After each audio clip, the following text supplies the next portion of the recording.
그 집 장소는 혼인을 해도 오래 못 간대. 밤마다 안채에서 이상한 냄새가 난다던데. 혼례 첫날 밤 새색 씨는 제 눈앞에서 사람의 몸이 서서히 갈라지는 모습을 보게 됩니다.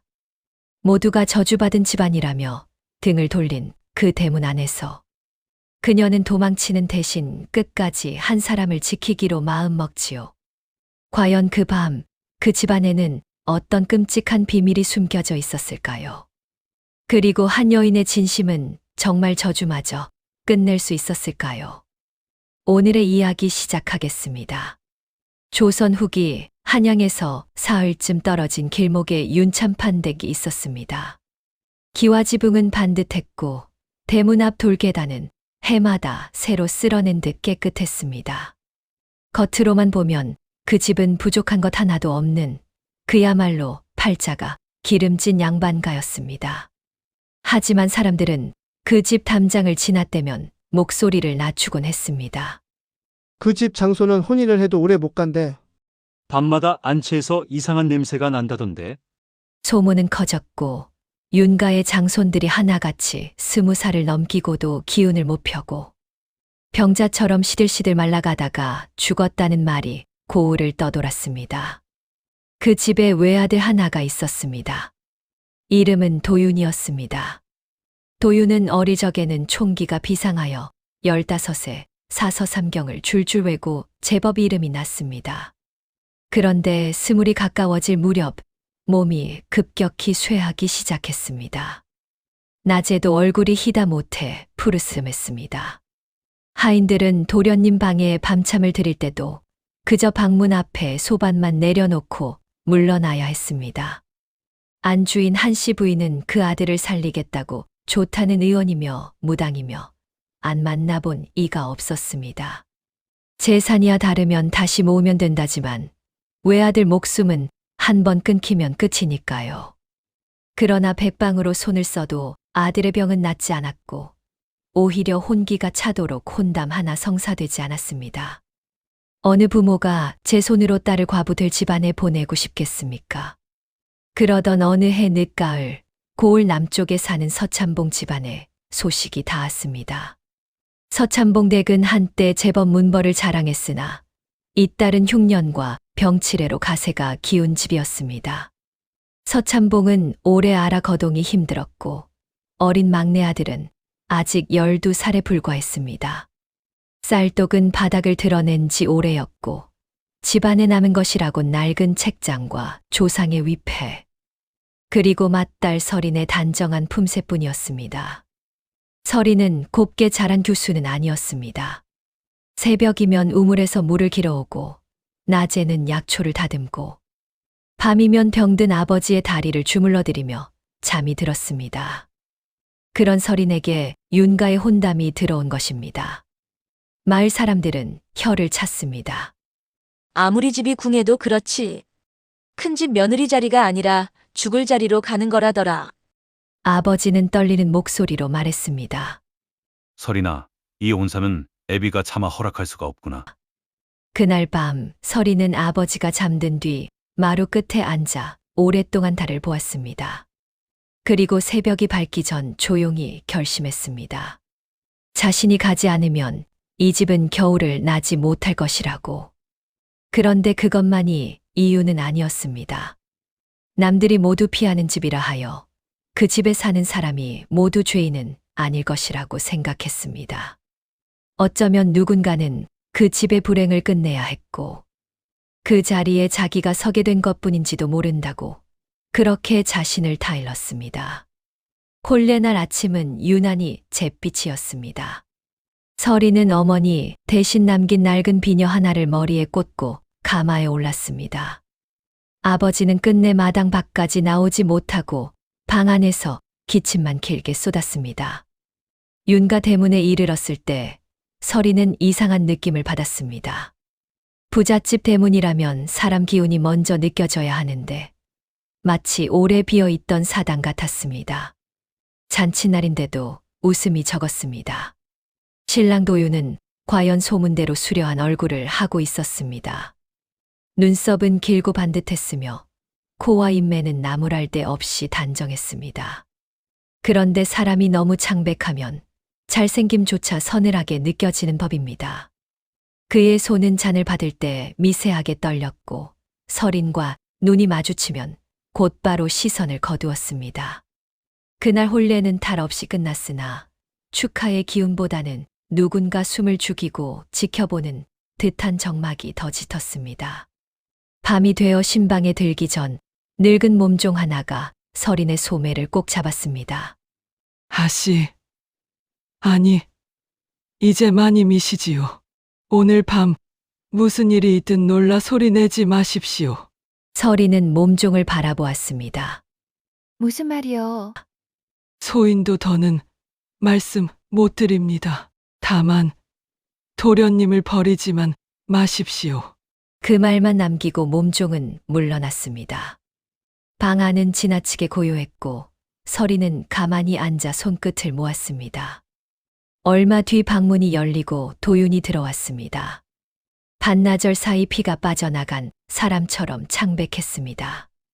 그는 방 안으로 들어오자마자 문을 닫고 빗장을 걸었습니다.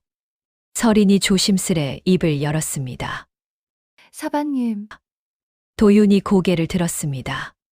그 눈에는 첫날 밤 사내의 수줍음이 아니라 형벌을 앞둔 죄인의 공포가 서려 있었습니다. 부인께 청이 하나 있어. 잠시 뒤 내게 무슨 일이 생기더라도 제발 문을 두드리거나 사람을 부르지 마시오. 그리고 내 모습을 보고도 뒤로 물러서지 마시오. 설인의 얼굴이 굳었습니다. 놀랄 만한 꼴이 될 것이오. 나도 압니다. 그러나 부인께서 소리를 지르면 나는 더는 사람으로 돌아오지 못할지도 모릅니다. 그 말을 끝내자마자 도윤의 숨이 거칠어졌습니다. 처음엔 열이 오른 사람처럼 목덜미가 붉어지더니 곧 양손 등 위로 검은 금 같은 것이 번져가기 시작했습니다. 도윤은 고통에 못 이겨 무릎을 꿇었고 손으로 바닥을 짚었습니다. 그 순간이었습니다. 그의 손 등 피부가 마른 논바닥처럼 쩍하고 갈라졌습니다. 설이는 입을 틀어 막았습니다. 비명이 목까지 차올랐으나 몸종의 말과 도윤의 눈빛이 떠올라 억지로 삼켰습니다. 갈라진 틈 사이로 피가 흐르는 것이 아니었습니다. 핏빛 대신 검붉은 열기와 제비 가루가 스며 나왔습니다. 도윤의 팔과 어깨, 목덜미가 차례차례 갈라지며 마치 진흙으로 빚은 사람 형상이 불 속에서 뒤틀리는 듯 변해갔습니다. 방 안에는 타는 흙냄새와 젖은 재 냄새가 퍼졌습니다. 잠시 뒤 설인 앞에 있는 것은 더는 온전한 사내가 아니었습니다. 몸 곳곳은 뜨겁게 갈라져 붉은 속이 보였고 숨을 쉴 때마다 입가에서 잿가루가 흩어졌습니다. 그런데도 눈만은 그대로였습니다. 조금 전까지 설인을 보던 그 슬프고 지친 눈, 바로 그 눈이었습니다. 설인은 공포로 다리가 후들거렸습니다.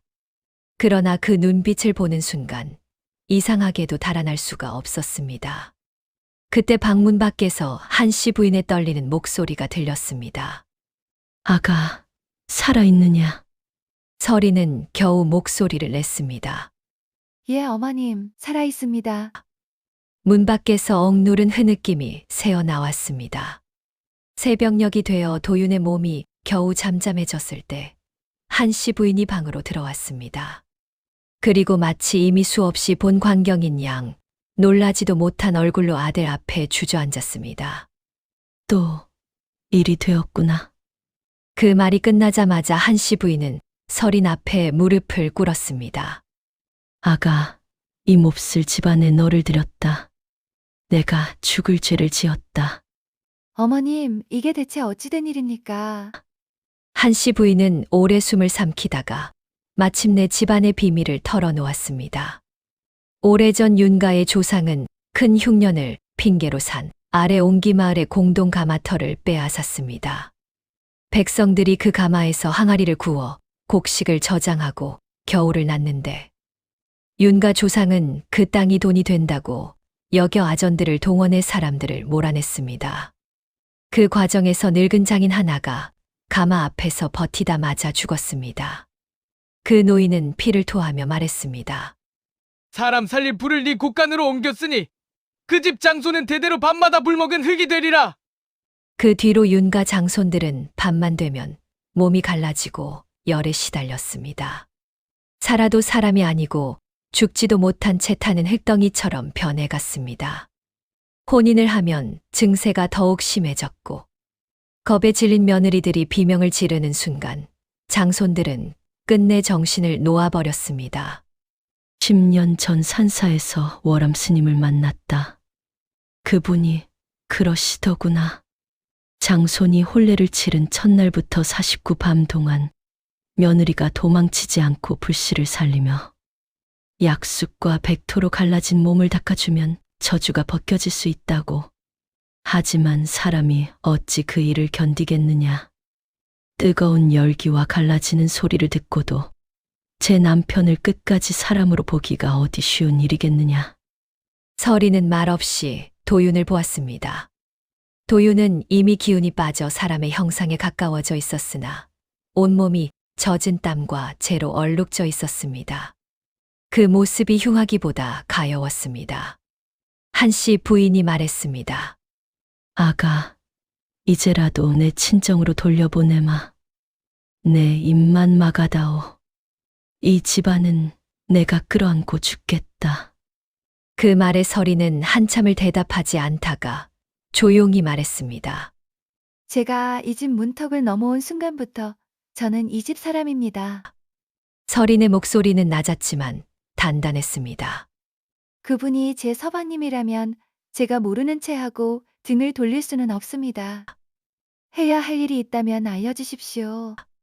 그날부터 서린의 49 밤이 시작되었습니다. 아침엔 시어머니께 문안드리고 부엌을 살피고 아픈 남편이 방에서 쉬는 척하도록 탕약과 죽을 챙겼습니다. 그러나 해가 기울면 서리는 안채 뒤 작은 방에서 백토를 개고 쑥을 다렸습니다. 우물물은 늘 새 것으로 길어와야 했고 불씨는 한 번 붙이면 새벽까지 꺼뜨려선 안 됐습니다.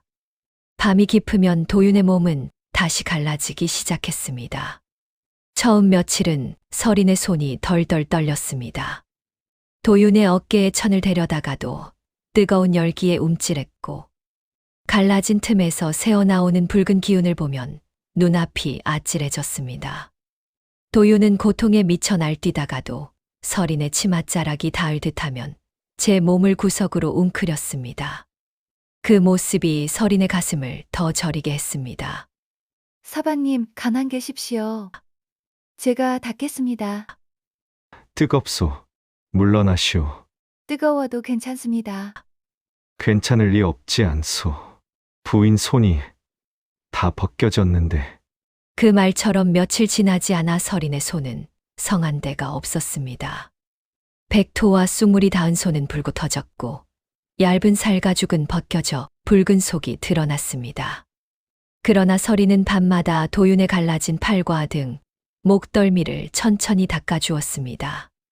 한 번 닦을 때마다 흘가루와 열기가 천에 묻어 나왔고 도윤의 몸은 조금씩 덜 거칠어졌습니다. 그렇게 열흘이 지났고 도윤이 처음으로 스스로 말을 건넸습니다. 부인, 나는 살고 싶다는 생각을 오래 하지 못했소. 도윤은 갈라진 눈가를 감은 채 힘겹게 말했습니다. 어차피 내가 혼인을 하면 누군가 울게 될 것이라 여겼소. 그래서 아예 마음을 닫고 살았지. 그런데 부인이 내 손을 잡고도 놓지 않으니 자꾸 살아보고 싶어지오. 그 말은 서린의 가슴 깊은 곳을 건드렸습니다. 처음엔 의무였던 일이 그날부터는 조금 다른 빛깔로 바뀌기 시작했습니다. 하지만 세상은 두 사람을 조용히 살게 두지 않았습니다. 윤병석이라는 친척이 있었습니다. 도윤의 육촌형이라 하나 실제로는 윤가 재산에 눈이 먼 사내였습니다. 그는 평소에도 문안을 핑계로 드나들며 곡간 수와 논문서를 헤아리곤 했습니다. 도윤이 이 모양이니 장차 집안이 자기 차지가 될 수도 있다고 은근히 기대해온 자였습니다. 병석은 안채 쪽에서 타는 흙냄새와 쑥 냄새가 묘하게 뒤섞여 올라오는 것을 느꼈습니다. 그리고 사람 신음 같기도 하고 장작 터지는 소리 같기도 한 둔탁한 소리를 들었습니다. 그는 하인 하나를 꼬드겼습니다. 안채에 무슨 일이 있느냐? 하인은 겁에 질려 처음엔 입을 다물었으나 은전을 쥐어주자 결국 입을 열었습니다. 소인도 자세히는 모릅니다. 다만 밤마다 안방 문을 꼭 걸어 잠그시고 세아 씨가 밤새 물과 흙을 나르십니다. 병석의 눈빛이 달라졌습니다. 그는 그날부터 마을에 이상한 말을 흘리기 시작했습니다. 윤가 안채에 요물이 들었다더라. 새 며느리가 무슨 부정을 한다더라. 체면을 중히 여기던 윤가에게 그런 소문은 칼과 같았습니다. 한씨 부인은 이를 악물고 병석을 내쫓으려 했지만 병석은 오히려 비웃었습니다. 숨기면 숨길수록 더 수상한 법입니다. 괜한 말이 퍼져가나 귀에 들어가면 그땐 더 큰일 아닙니까? 49 밤 가운데 30 밤이 넘어가자 도윤의 증세는 더 혹독해졌습니다. 좋아지는 듯 하다가도 마지막으로 갈물이 되는 상처처럼 더 깊이 뒤틀렸습니다. 서린의 얼굴은 눈에 띄게 수척해졌고 옷에는 늘 쑥 냄새와 제 냄새가 배었습니다. 하인들 사이에서는 새 며느리가 무슨 액마기를 하느라 반쯤 넋이 나갔다는 말이 돌았습니다. 어느 밤 병석은 끝내 안채 뒤편으로 숨어들어 문틈을 엿보았습니다. 촛불 아래 머리를 단정히 올리지도 못한 채 흐트러진 서린이 커다란 몸체를 닦아주고 있었습니다. 그리고 그 앞에는 사람 같기도 하고 흘까마 같기도 한 거대한 그림자가 웅크리고 있었습니다. 병석은 그 자리에서 숨이 턱 막혔습니다. 하지만 곧 두려움보다 더 큰 욕심이 솟았습니다. 그는 다음 날 바로 아전을 찾아가 술상을 차렸습니다. 고을에 요사한 일이 있습니다.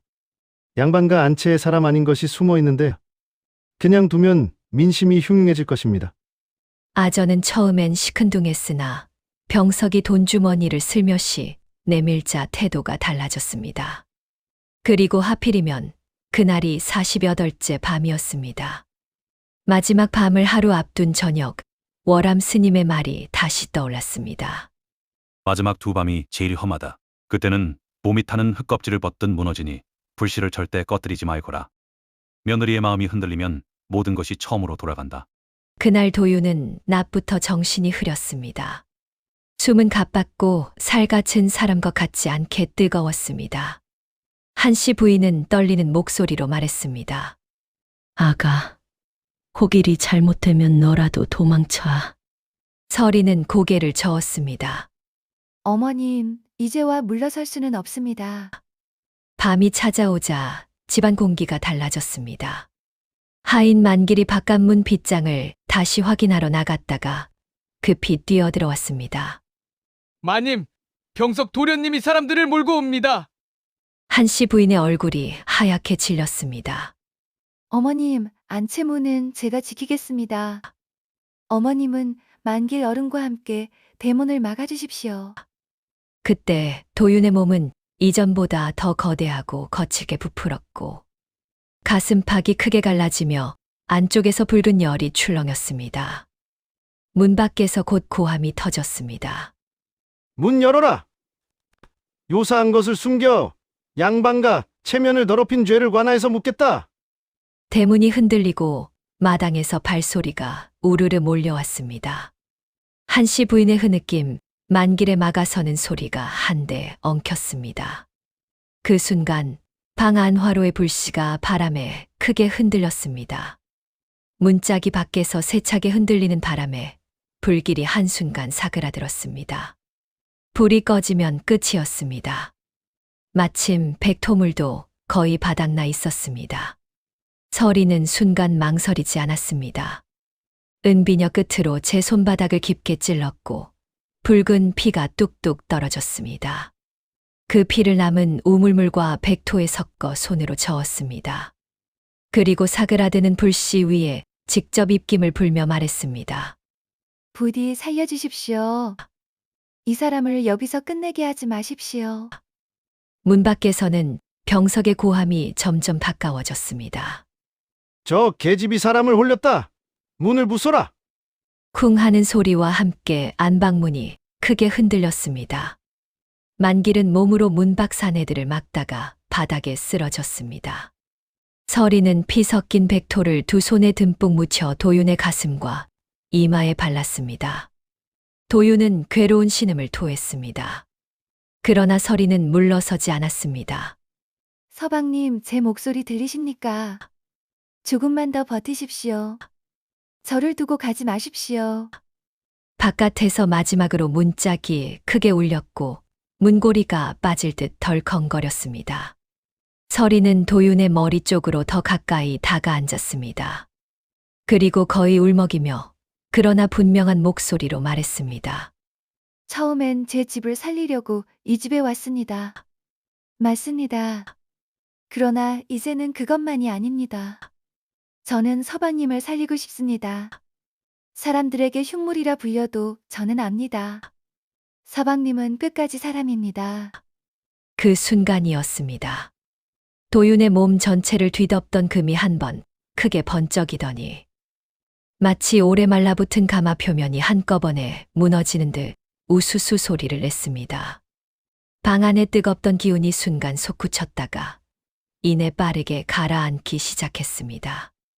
밖에서는 마침내 문짝이 반쯤 열렸습니다. 윤병석이 먼저 방 안을 들여다보려 고개를 들이밀었습니다. 그러나 그가 본 것은 요물이 아니었습니다. 피 묻은 손으로 한 사내를 끌어안은 새색시와 무너져 내리는 검은 흙껍질 아래에서 서서히 드러나는 사람의 살빛이었습니다. 병석은 그 광경을 보고 말문을 잃었습니다. 그때 뒤늦게 들어선 아전이 병석을 노려보았습니다. 이게 내가 말한 흉물이냐? 정든 사람을 숨겼다고 해도 죄가 가볍진 않으나 내 놈 말은 너무 과장이 심했구나. 병석은 허둥지둥 변명했습니다. 아니, 분명히 제가 어젯밤에 하지만 이미 늦었습니다. 방 안의 열기와 제 냄새는 급속히 사라지고 있었습니다. 검게 굳었던 껍질들이 바닥에 부서져 내렸고 그 안에서 땀에 젖은 도윤이 사람의 몸으로 누워 있었습니다. 비록 야위고 상처투성이었지만 분명 살아있는 사람의 몸이었습니다. 서리는 그제야 힘이 풀려 그 자리에 주저앉았습니다. 새벽 달기 멀리서 울었고 도윤은 한참 뒤 눈을 떴습니다. 그는 제 곁에 엎드린 서린을 보고 떨리는 손을 들어 그녀의 상처 난 손등을 감쌌습니다. 부인, 그 한마디에 서린의 눈에서 참았던 눈물이 쏟아졌습니다. 한씨 부인은 방 안으로 달려들어와 아들의 얼굴을 보고 그대로 무너져 내렸습니다. 도윤아, 내 아들아. 그날 아침 윤가 부엌에서는 오랜만에 제대로 된 밥 짓는 냄새가 피어올랐습니다. 서린이 손을 싸매고도 쌀을 씻자 한씨 부인이 말렸습니다. 아가, 좀 쉬어라. 그러나 서린은 옅게 웃었습니다. 이제야 사람 사는 집 같아서 그렇습니다. 솥뚜껑이 달그락거리고 뜨거운 밥 냄새가 안채에 퍼졌습니다. 윤병석은 그 뒤로 관아에 불려가 허위로 민심을 어지럽힌 죄를 추궁당했습니다. 그가 술상과 돈으로 아전을 꿰어 이를 키운 것까지 드러나자 체면을 잃고 고을 사람들 앞에서 크게 망신을 당했습니다. 사람들은 요물이 아니라 사람의 불행을 파먹으려 든 것이 병석이었다고 수군거렸고 그는 끝내 고을을 떠나야 했습니다. 도윤은 서서히 기운을 회복했습니다. 예전처럼 단박에 건강해진 것은 아니었으나 해가 갈수록 얼굴에 핏기가 돌았습니다. 무엇보다 밤이 와도 문을 걸어 잠그지 않게 되었습니다. 윤가는 그 후 크게 바뀌었습니다. 한씨 부인은 조상 제사를 새로 올리며 옹기장이 노인의 넋을 위로하는 제를 지냈고 산 아래 옛 가마터를 수리해 가난한 백성들이 다시 항아리를 구울 수 있도록 터를 내주었습니다. 곳간 문도 열었습니다. 흉년 들 때마다 쌀을 풀었고 겨울이면 헌 소못을 모아 나누었습니다. 사람들은 이제 윤가를 두려워하지 않았습니다. 도윤이 조용히 그녀의 손을 잡으며 말했습니다. 이 손이 나를 살렸어. 서리는 대답했습니다. 아닙니다. 서방님이 버텨주셨지요. 다시 가을이 왔습니다. 서리는 처음 이 집에 들어오던 날의 잿빛 하늘을 가끔 떠올렸습니다. 세상 일이란 참 알 수 없습니다.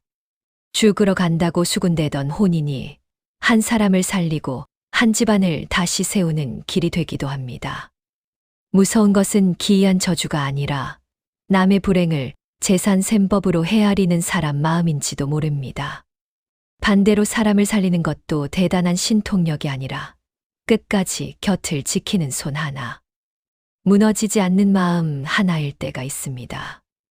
훗날 고을 아이들이 윤가 이야기를 들으면 처음엔 무서워했습니다. 하지만 이야기가 끝날 무렵이면 아이들은 꼭 안도의 숨을 내쉬었습니다. 끝내 그 새 색시가 등을 돌리지 않았고 그 사내가 사람이 되었기 때문입니다. 그래서 어른들은 이야기 끝마다 이렇게 덧붙이곤 했습니다. 집안을 살리는 것은 큰 재산이 아니라고. 사람 하나를 끝까지 사람으로 보아주는 마음, 바로 그것이 가장 큰 복이라고 말입니다. 오늘의 이야기 어떠셨나요? 오늘의 이야기가 감동적이셨다면 좋아요와 댓글, 구독 부탁드립니다. 감사합니다.